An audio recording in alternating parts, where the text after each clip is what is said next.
انسان کو حیوان بنا دیا جائے. ایک کتے کو شہوت ہے جو کتیا مل جائے، چاہے اس کی ماں ہو چاہے اس کی بیٹی ہو، اس سے اس کو استفادہ کر لے گا.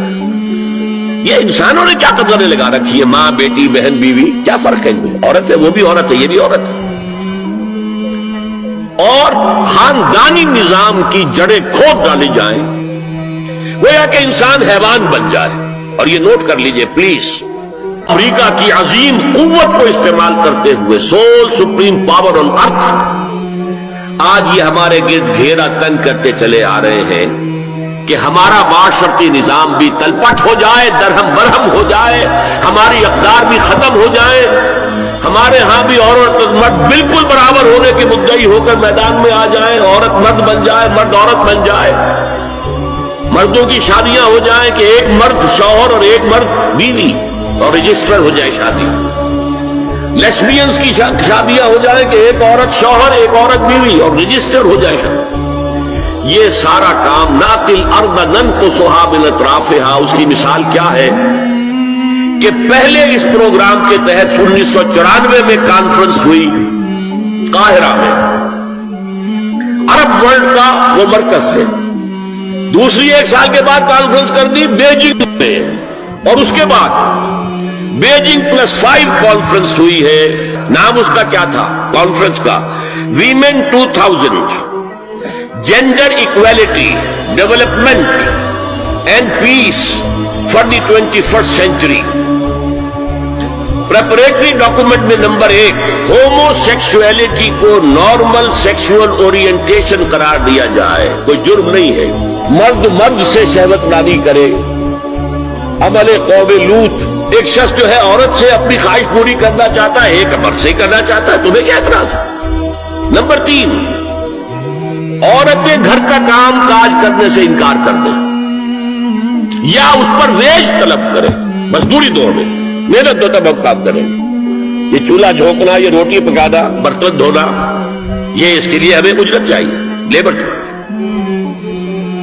نمبر 4، عورتیں حمل اور وضع حمل کی جو تکلیف برداشت کرے اس پر بھی شوہر سے اجرت لے.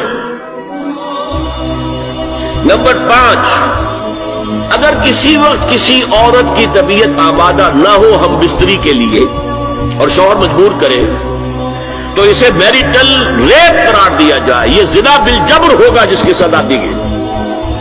شوہر اور بیوی کا معاملہ ہے. نمبر 6، پروسٹیٹیوشن کو ایک باعزت پیشہ مانا جائے اور ان کو پروسٹیٹیوٹس نہ کہا جائے بلکہ سیکس ورکرز، سیکسول ورکرز. 7، وراثت اور طلاق میں بالکل برابری، کوئی فرق نہیں. اب یہ خاص چیز تو معلوم ہوتا ہے کہ اسلام ہی کو ہدف بنا کر انہوں نے ایجنڈے میں شامل کیا. اگر شوہر اور بیوی کے درمیان اعتماد نہ ہو، شوہر کو یہ یقین نہ ہو کہ میں جب باہر جاتا ہوں میری بیوی کیا کرتی ہے، اور بیویوں کو یہ یقین نہ ہو کہ میرا شوہر جب باہر جاتا ہے تو کیا کرتا ہے، اگر بد اعتمادی ہو جائے، اگر شوہر کی نگاہ میں کوئی اور عورت جو ہے وہ آ گئی ہے، کھب گئی ہے، اب اس کی توجہ اپنی بیوی پر سے ہٹ جائے، اسے خواب میں وہی آئے گی، یہ بانڈ آف لو کمزور ہو گیا. اگر باپ کو یہ یقین نہ ہو کہ یہ اولاد میری ہی ہے تو وہ خاندان کا ادارہ دراڑیں پڑ گئی.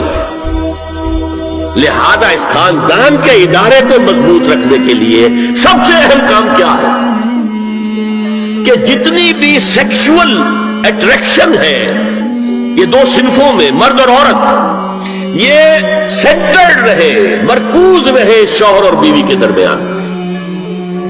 انتشار نہ ہو، نگاہ ادھر سے ادھر نہ جائے، بلکہ ان کی پوری توجہ، آپس میں اعتماد ہو، آپس میں محبت.